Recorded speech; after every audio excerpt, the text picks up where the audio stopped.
Hey, George. Hey. Yeah, thanks for your work very much. You're very welcome.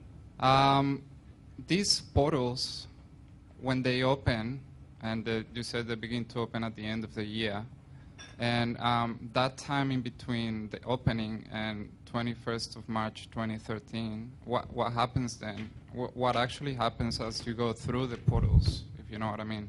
Yeah. And that's the portals opening up at the end of this year? Yeah. And they close on the 21st of December 2012. Yeah, say I walk through one of them, and I hope I do. You know, at the beginning of 2012, and then... Sure. But So the Earth is not going to finish her process till the 21st of March 2013. What happens? Where do I go as I walk through the portal? When we go through, the first thing that we'll do is be greeted by friends and family who are in the 5D. Okay? You'll just know. It'll be fantastic. I know my father's going to be there. He's already passed over. We talk regularly. Okay? And he's not incarnated back on the planet to go through the ascension. There's people who have passed over and have already gone there. Because it's not one destiny. When you die, you don't just go to one place. That's hogwash. That's crap. That's not reality. I mean, when you pass over, you could have come from any frequency in the universe.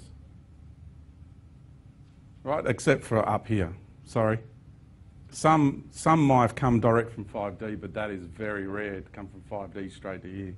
Most of us have come from these realms here because it's been a very long journey. And some come from, let's say, this frequency. They'll come to Earth and they'll go back to that frequency. They go back to their home system, their planetary race of beings, their ET family. Okay? They come here, they do that, they go back. That's what happens a lot of the time. Some come here, they put a more negative charge on their soul, then by the law of attraction and the destiny and journey of their soul, they end up going to a lower vibratory system. Some come lower in the fourth or third dimension and end up reincarnating back onto a higher 4D system. Everyone's on their own journey. It's not one rule fits all. We're not robots, we are not machines. We are sovereign souls having our own journeys in this universe. Please understand that. And so my father passed over, he's gone into the fifth dimension, and he's waiting there.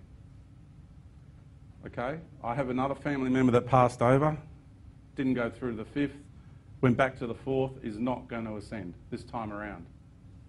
And I ran into people who are the incarnations of the planetary systems who are going to be the next planets to take on this role that Mother Earth has taken on. That was an amazing experience. Because when you meet someone like that, then you go far out. They're here observing what's going on because they're taking it on next. How's that? And the star that planet is revolving around. That was awesome. Wow. And that takes a lot of courage to do what they're doing. So they're observing. They're observing this time. They're not going to play a very active role. Okay? Fantastic. So yeah, when we go through the fifth. Now, some will stay in there. Some of us are going to come back out. I know I'm going to be going in and out. That's my role. You're nodding your head. I've had people. I had two little old ladies that were sitting, not you two, but I was doing another talk. Right? Yeah. And I was doing another talk, and I was talking about that. I'm going to be going in, coming out. They're going, yep. They're going like this. That's what we're going to be doing. They knew. They knew They knew all about the doorways. They knew they were going to go through. They knew they're going to be coming back out and helping. I didn't have to say anything to them. I already had the awareness of everything I was sharing. It was awesome. So please understand, this is no mystery to a whole lot of people. Right? This is, it's an amazing process we're going through. So whatever you've chosen to do, whatever your obligations and responsibilities are towards humanity, that's the role you will fulfill. Yeah? I don't know what they are. I have no access to that. But you will know when the time comes. Because we're all working on many different levels. It's like some people are working with colours, right? And they're painters and colours and this, or colour therapy healers in this reality. But what they're doing behind the scenes, higher aspects of self at night when they go to bed, gosh, we work hard behind the scenes, guys. We really do. We do. And they're doing, like, managing the way colours stream into this reality and stream out, the way they manage colours of people's incarnational construct, all the energy pouring in, pouring out. Because it's very interactive, our incarnations here. You'd be surprised just how many thousands of energetic streams you have pouring into each and every one of you. Right? That's another hour's talk on itself, an incarnational construct. So, really, please understand just how important you all are. Yeah. So whatever your responsibilities and obligations are, that'll be up to you. Everybody's got their own thing going on. So we're all working as a team ultimately, but whatever your role is, I don't know. You'll know. Yeah.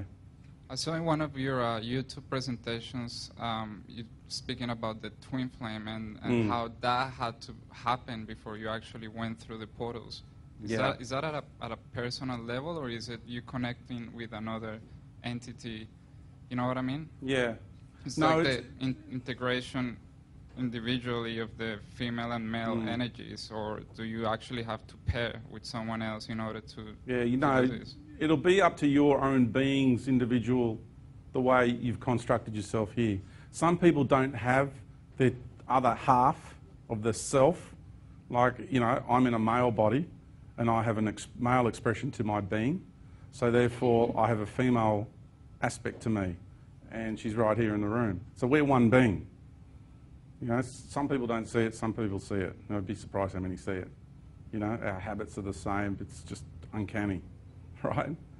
And that's not necessary for everybody. I think that's only just we're part of the few, I would say, that are going to experience that. Some twin flames have tried to come together and then they've been forced apart because they're not meant to be together yet, as strange as that sounds. Because we have, like, we couldn't come together until we did because we need to honour contracts with other people first. If you get that concept, we had to honour the contracts that we had with other people first. So you can't come together until you honour those contracts. And so, yeah, it's not, no. You don't have to meet your counterpart and be with them. But what will happen is when you go through to the 5D, some of them will be there waiting for you, right? If you know that it's only you that's out here and your counterpart is not out here, when you walk through, you will meet them. Or they could be on the planet, but they could be anywhere on the planet, and you don't have the awareness of it, right? And if you're currently married, right, or whatever relationship you're in, whenever it comes to going through the doorways, you will lovingly speak. You and your partner will just say, thank you, with love, for the experiences and the love and the nurturing and the honouring of the life you had together. And you'll be fully understanding, totally, in that moment. And you will both go off to your twin flames. Right? Because the marriage you have here, the union you have here is on this level of life. You've got to understand the much grander levels of life that we're talking about here. Okay? Hi, George. Thank you again for a beautiful day. A lot of very good information coming through. Thank you. Oh, you're so welcome. You it's an honour, mentioned really. At one stage that you no longer want to be a resource, and that you started touching up on that subject. Is that you like pulling away from the deconstruction of this reality and starting to embrace a new reality so that it will make it easier for you to ascend once the time comes? Yeah.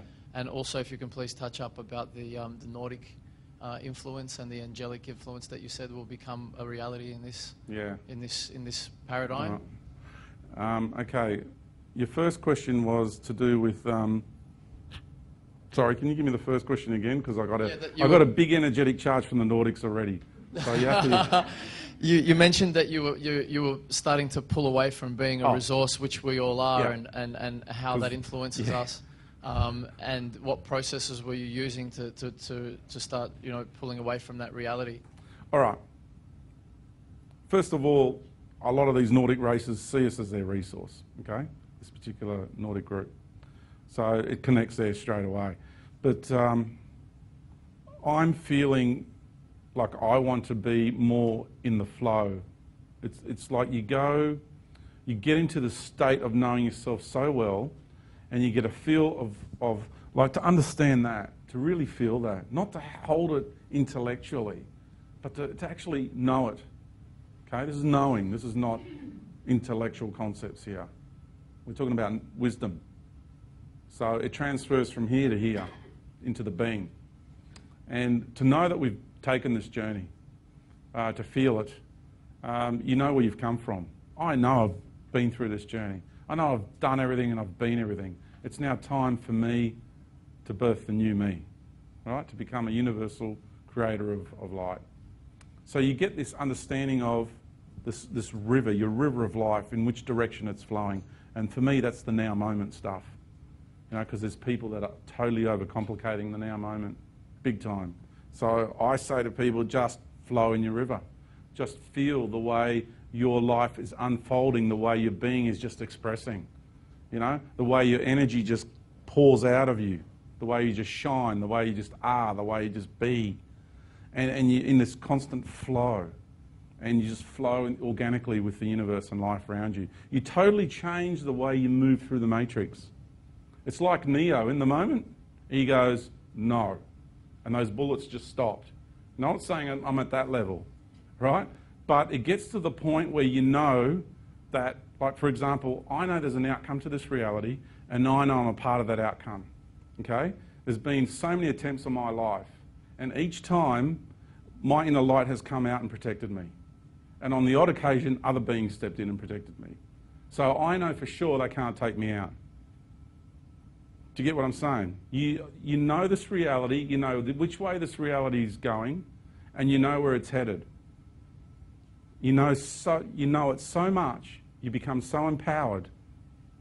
You leave this paradigm, right? You leave that one and you go to that one. You flow, right? See how it all pans out. What's pan? The unfoldment of life, the will of God. Okay, the Logos. It's all the same thing. Okay, you're just in that flow. And that's in the moment, living in the moment of the intention of your being, your beingness. Right? As far as the Nordics go, yeah, boy, where do I begin?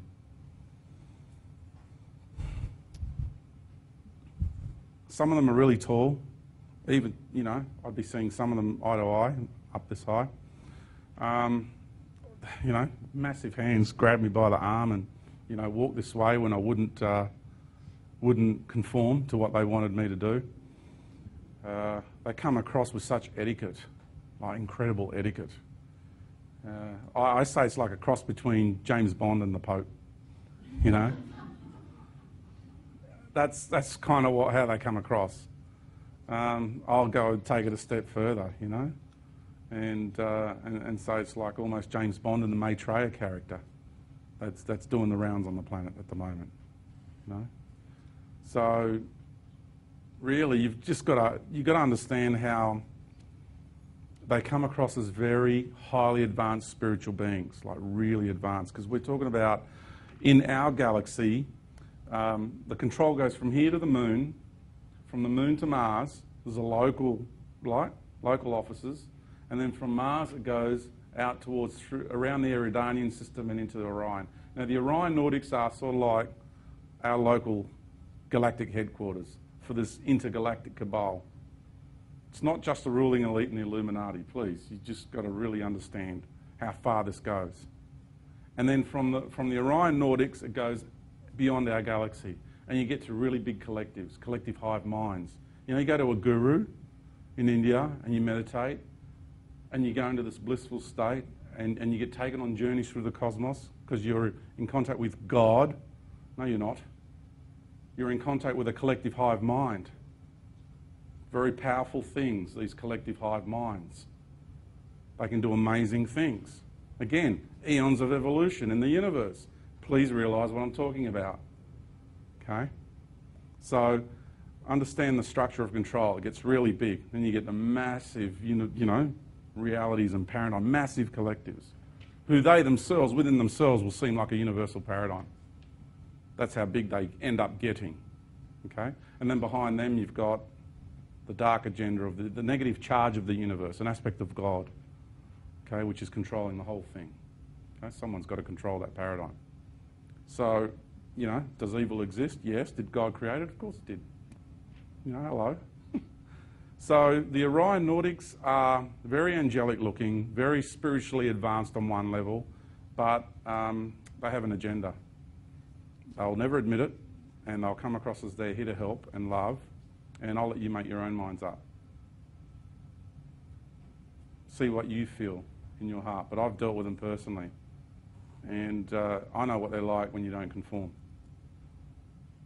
Yeah. They won't come across as that in the public arena at the moment. The shadow government, the militaries, members of the ruling elite, they're all in contact with these beings behind the scenes. That I want you to know. That's fact.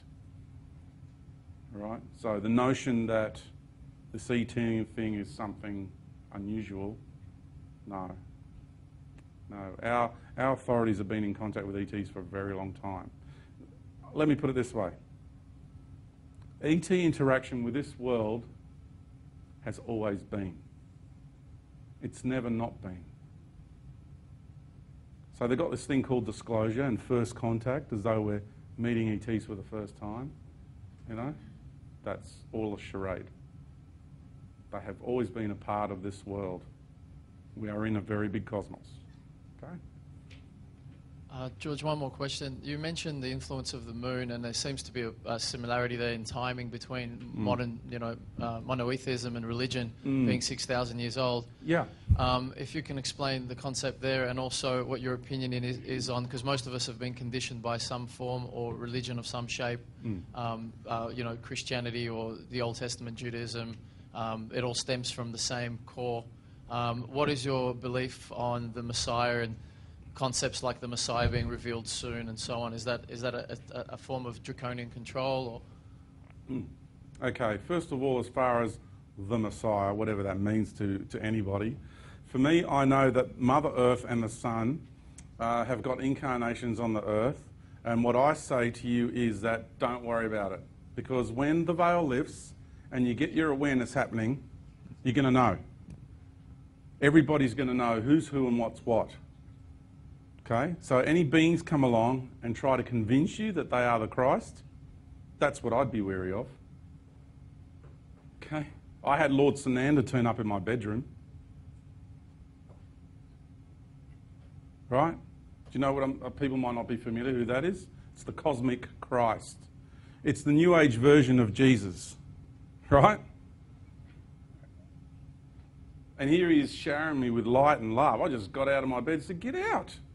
I know you're an imposter. You have no power over me, I said. Leave. And he's never come back. Because his energy is here. Right?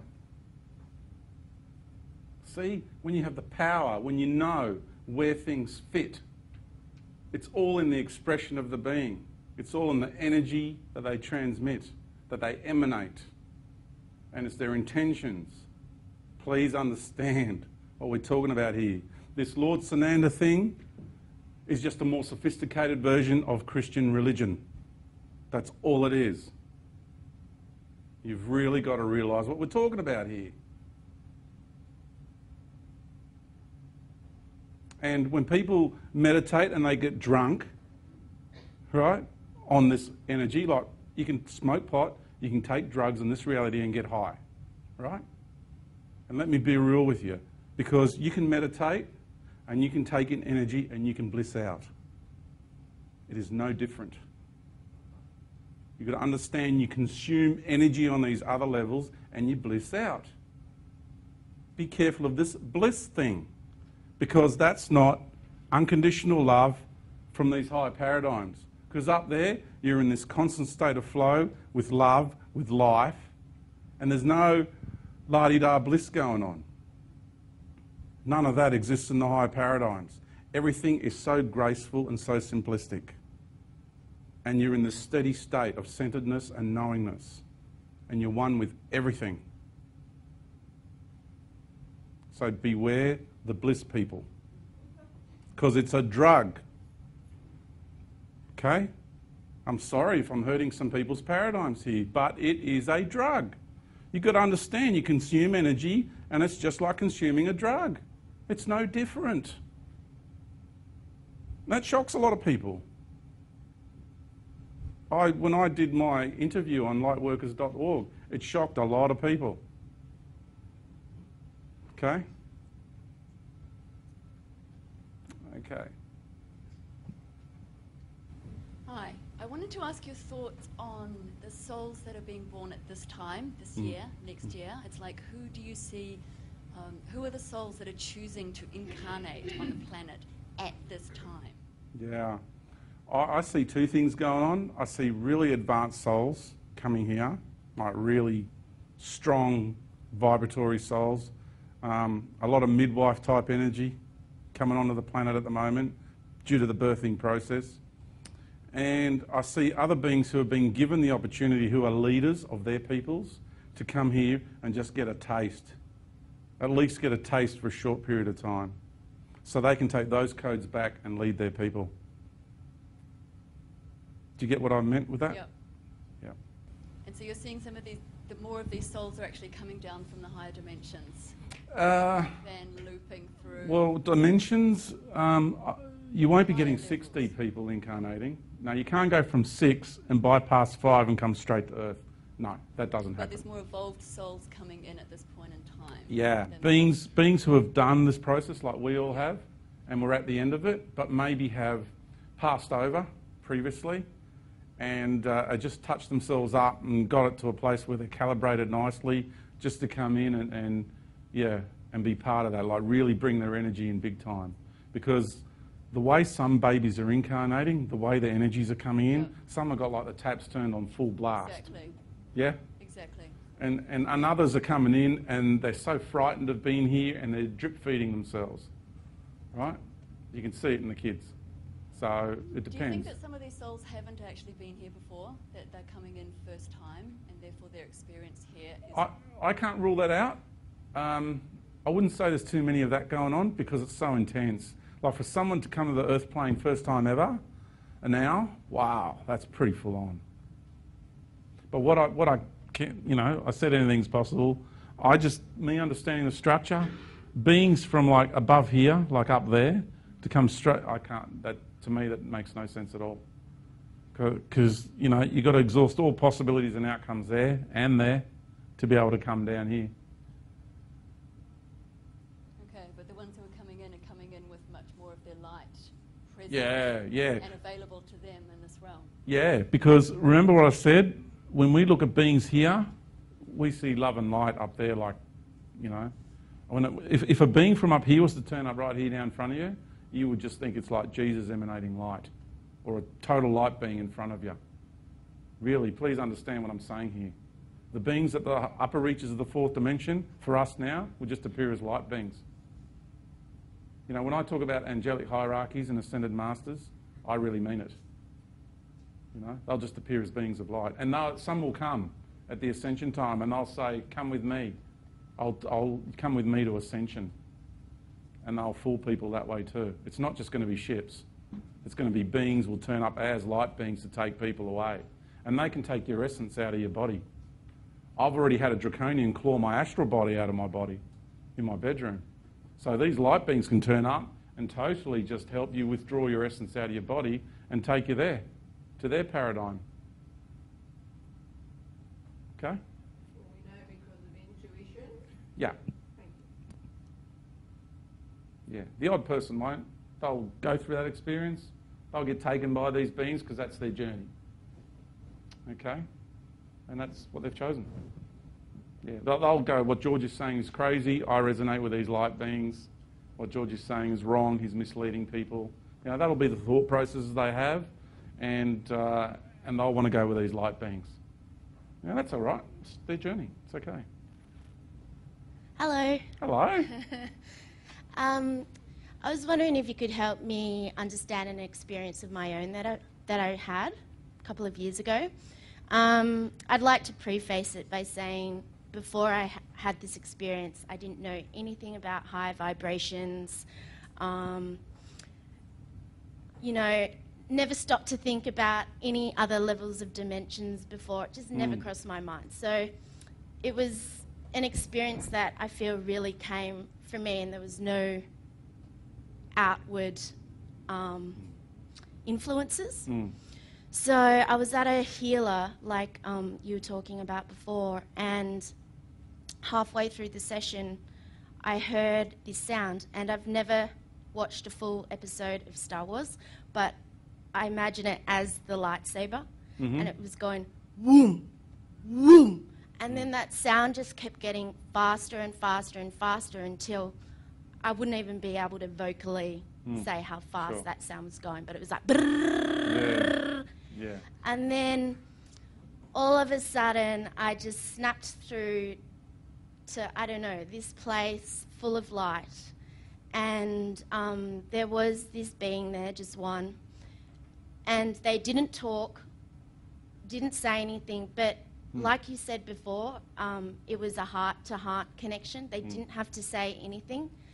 And it was just this kind of euphoric feeling of unconditional love. So I came out of it quite, oh my gosh, what was that? And the healer really didn't have much to say. She didn't want to elaborate it on it for My me. understanding is that you had that experience, so you have a point of reference. Right. Like, something like that is so powerful. You now have a point of reference. If you know that vibration, you remember that vibration of unconditional love you experienced, that is so powerful.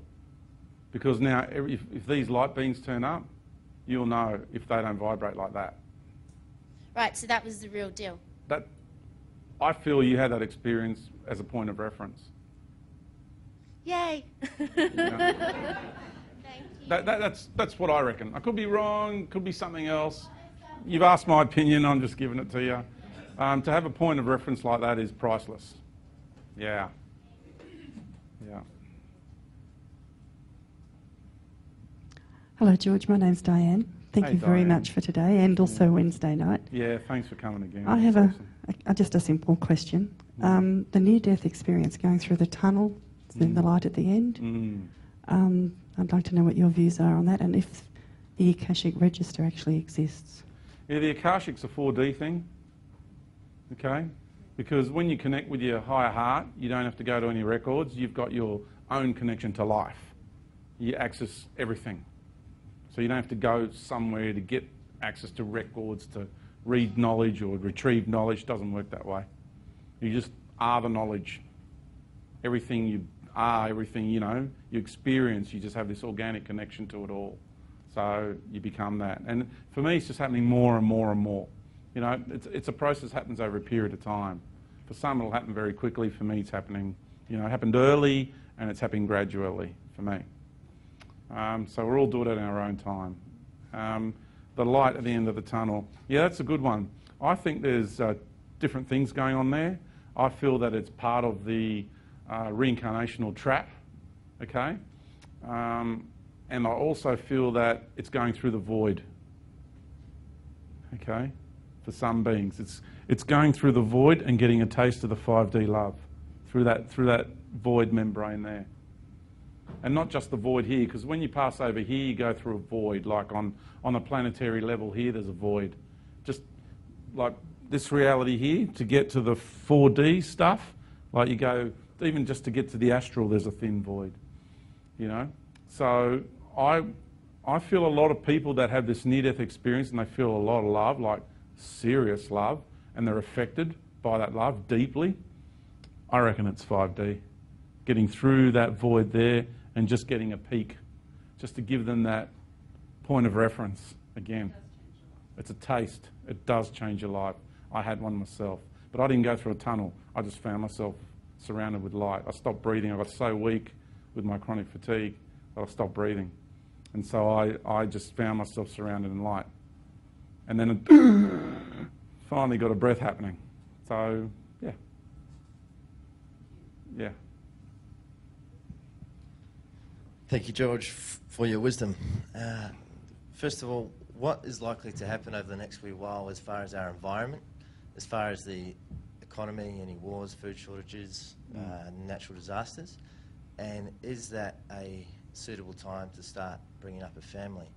And if so, is it wise to leave a pregnant wife whilst you ascend?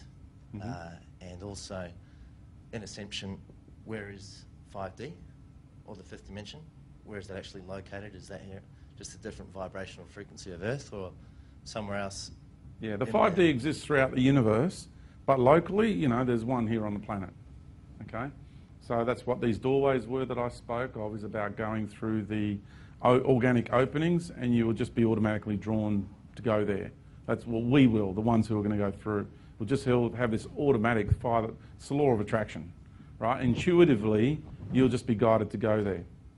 You'll just know. Raising a family. Can't tell anyone not to have children. Can't tell anybody to have children. You have to feel what's right for you and your partner and your life circumstances. Yeah? If someone's pregnant, then it's highly likely that the baby that's in the fetus will be guiding the parent. If you've got a 2-week-old child, just because 2-week-olds can't talk doesn't mean it's a dummy. You might have one of the wisest beings in the universe as a 2-week-old child.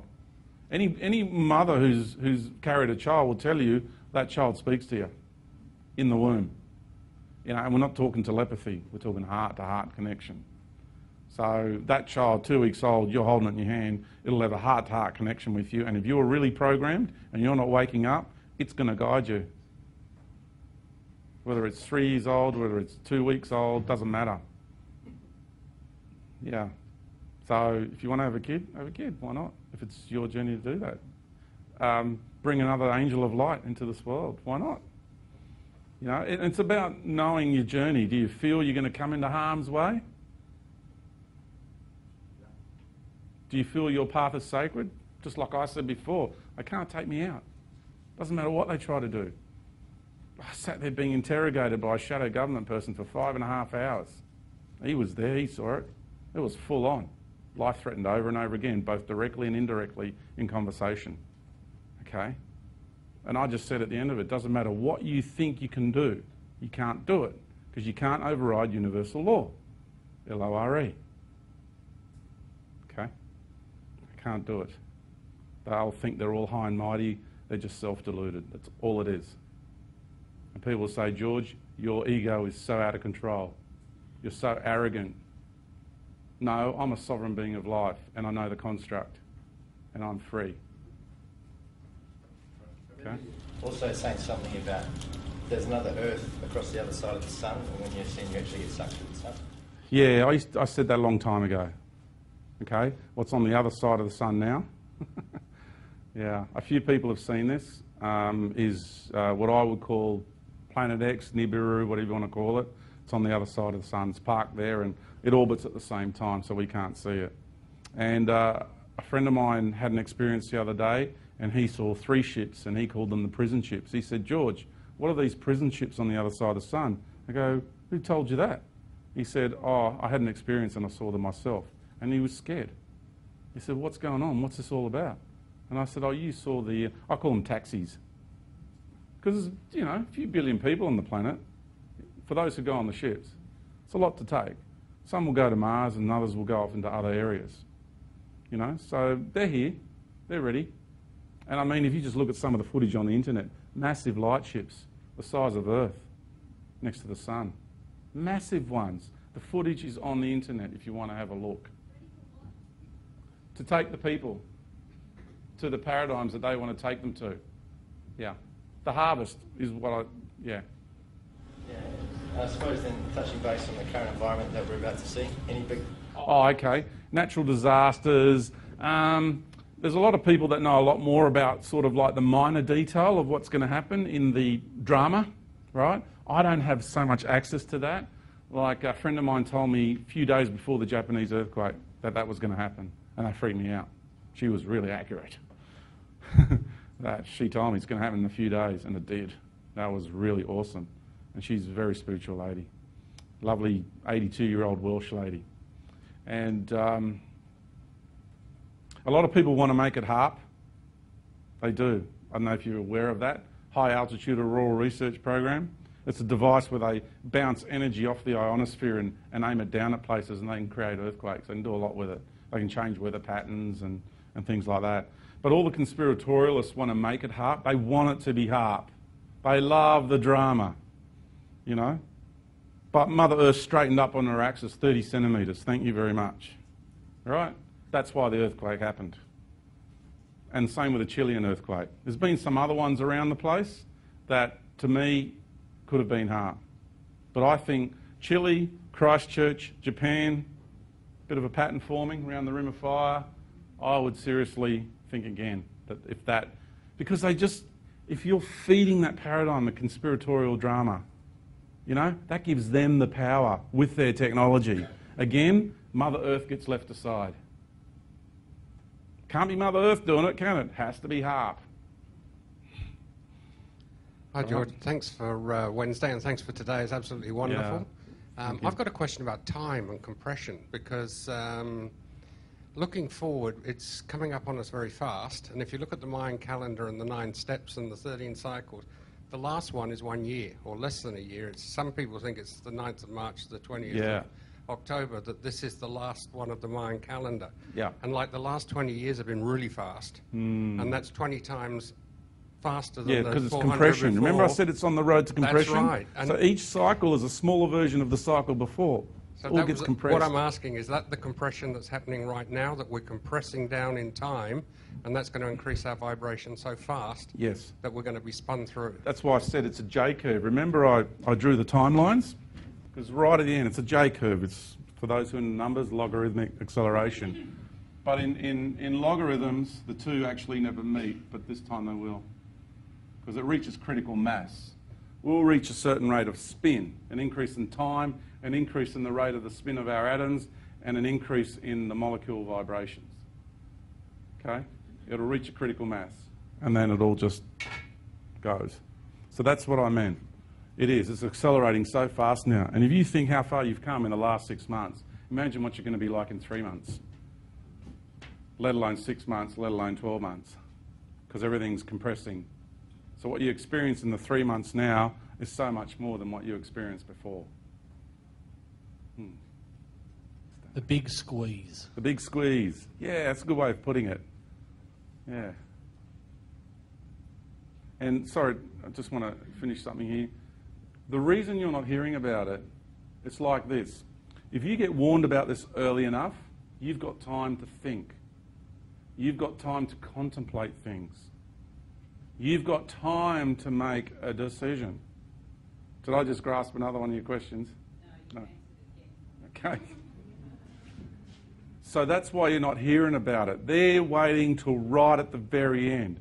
So the crisis starts to happen, and everybody's like, with everything that's going on, and then what are you going to do? Not you specifically. What are people habitually going to do? If a hand reaches out to help them, what are they going to do? They're going to grab it. Oh, we're here to help you. Oh, thank you. Because they haven't got any time to contemplate any other choice, any other paths, any other avenues. Right? So they're holding back. They're holding back. That's why things haven't developed. We all saying, surely we would have seen it by now. I'm sure it was going to happen in 2007, let alone 2009 or 2010. Right? Right to the very end. Yeah. Hey, George. I've been watching that show recently, V, and it kind of reminds me a little bit about what you're talking about with the Galactic Federation of Light. My question is, when do you envision them sort of showing up? What date? Okay, they're already here, and that's obvious with all the evidence of channelings and everyone that's talking on the internet. Like, I mean, we're talking quite a few million people here are already into that. It's no joke. I'm not exaggerating the numbers, right? Because I get emails from people, please come to the Scandinavia and help me, because everyone around me is into the GFL. People from in the South Americas, the amount of people in the South Americas who have fallen for this is amazing, all right? So please understand this is really big, let alone the US and some in Australia and other places all around the world. You know, for me to actually have this opportunity to share my experiences, my knowledge and my wisdom with my human family actually means a lot to me. It really does, because I haven't had a voice in my life. And I knew one day I was always going to be doing this. So this is me getting to be me. I'm living my true me. And I will say, please take into consideration everything I've shared with you. Please, just contemplate on it. You don't have to accept it. I want to honour you and love you for each and every one of you for who you are. So whatever you choose in life, I honour that. I truly do. And I ask you not to follow anyone or anything but your own intuitive guidance. Don't be a herd animal. Get out of that herd mentality and be sovereign. Don't be frightened to stand on your own, because you're not alone when you do that. By being your own sovereign being, and in the moment when you do that you feel alone, all of a sudden, the moment later you get to this place where you're so connected with life. And then you realise we are so integrated. And you're never alone. You're actually never alone. You feel everyone, you feel everything on such a deep, beautiful level. And be you. You don't have to be anyone else. You don't have to be anything else. Each journey is individual to the sovereign being, to its soul, to the self. Just continue to be you wherever that path takes you, and honour that. And love yourself for who you are right now. And stop beating yourself up. Don't have any regrets. Just learn from your experiences. That's all you need to do. And know how much we are honoured and how much we are revered throughout the universe. We are held in such high esteem. You get past this veil, you get past the cosmic veil of the ETs we're being exposed to at the moment, you get to the real love and light. You get to the real truth. And we are held in such high regard. And so I ask you to applause now, and applause for each and every one, and turn around and look at each other, okay? Might be a bit cheesy for some, but honestly, give it a go. Acknowledge yourselves, all right? Good on you. Thank you. Thank you. Really. Yeah. Thank you. You're all heroes. Thank you. Yeah. Thank you for making this game. Grazie. Grazie. Grazie. Ciao. Thank you very much. Just wanted to say thank you so much. Thank you so much. Yeah. I appreciate it. Thank you. You're talking the truth into my heart, I can tell you that. Oh. Thank you so much. It means a lot to hear that. Yeah. Denise, thank you, Denise. Thank you for coming. It resonated with me. Yeah. I had a few experiences myself. Yeah. So you know what that's like. And Yeah, yeah. I feel it really do. And you've got all these great points of reference too. You have experiences like that, you go, all right. Yeah, You know, I know I'm not crazy, I know I'm not delusional. Yeah, I didn't know there's what it more was, going on in but life yeah, here than I'm being told. And you've explained it to me, so thank you. You're welcome. Thank you. Hello. Yeah. Yours are soon. Yes. Oh. And thank you for your humility. Thank you. I love your humility. Thank you. Yeah, it's good to see you. You too. Yeah, it's a bit sterile, the technoverse, but thanks for your message. Yeah. Hope I'm not too sweaty and smelly. I'll shake hand, mate. Oh, mate, if you want to have a kid, have a kid. Oh, yeah. And if you get the better of you. All right, mate. Yeah. Thanks very much, eh? You're so welcome. Take care. Yeah. Thanks, George. Thanks very much. Yeah, you're very welcome. Thank you. See you Thanks later. for coming along. Thank you. Yeah. Oh. Yeah. You're welcome. You're welcome. It's really, really good. And he answered my questions. I know I was going, I'm going to ask him. And Really I good wrote it all connection down. going. And, Yeah. and I'm an author, so I'm actually Wow. writing about all this stuff. I'm up to my third. Are you really? Yeah. All right. So thank you so Check much. you out. Yeah. Thank you. Ah, it's a good connection. Yeah, thank you. Yeah. Please, son. And this was a gift from Wednesday, so I really appreciate that. Oh, no worries, mate. Oh, you had the tree t-shirt on. I do. I Yeah. had another one to wear on the other night. You had a so- greener one on the other night, did. didn't you? Yeah, I remember that. That And was cool. I really resonated with the children. I've got a 4-month-old and a 2.5-year-old, and they've just started all this for me, and now I'm here, and I'm just in such deep gratitude to them. Mate, they're helping guide us, Yeah, aren't they? they're amazing. All right, thank you. You're very welcome. Thank you. Great. Thank you. Oh, you're so welcome. Thanks for coming. Love your thing. Oh, thank you very much. I make them. Energy here first. Yeah. Thank Yeah. you. Oh, you're welcome. Most of what you've said I already knew. Yeah. I already got that on the Galaxy actually a few months ago. So when you were saying the poor didn't choose that word, but the thoughts that are going to do this process, I think I'm one of them. Are you going to walk through and then come out and help? Is that what you... No, I think I'm one that's going to take a facilitate the next one. Wow. Another one. Yeah, I don't know. I really resonated with it, and I've got a really sinking feeling about the long road ahead. Yeah. But I've known that, I've felt it for a long time. Yeah. I just didn't know that tingling that's all what over. it is. Oh, wow. You reckon? Oh, I'm tingling from head to toe. Yeah. Oh, if you got, I've got goosebumps. I just feel like, you know, a long road ahead. I thought it was already a long road. So I don't. Thank you. It's an honour to meet you. Thank you. Well, it's really nice courage. because a lot of what you've said today has, because I've already got it. What's your name? Eva. Eva. Thank you, Eva. It's an absolute honour. Thank you. Yeah. Thank you, because it takes a very brave being to do that. Yeah. And I felt that for quite a while. So it was really nice for you to put words on it. Awesome. Yeah. I'm honoured. Wow. Thank you. Thank you for all the information you gave us. So good.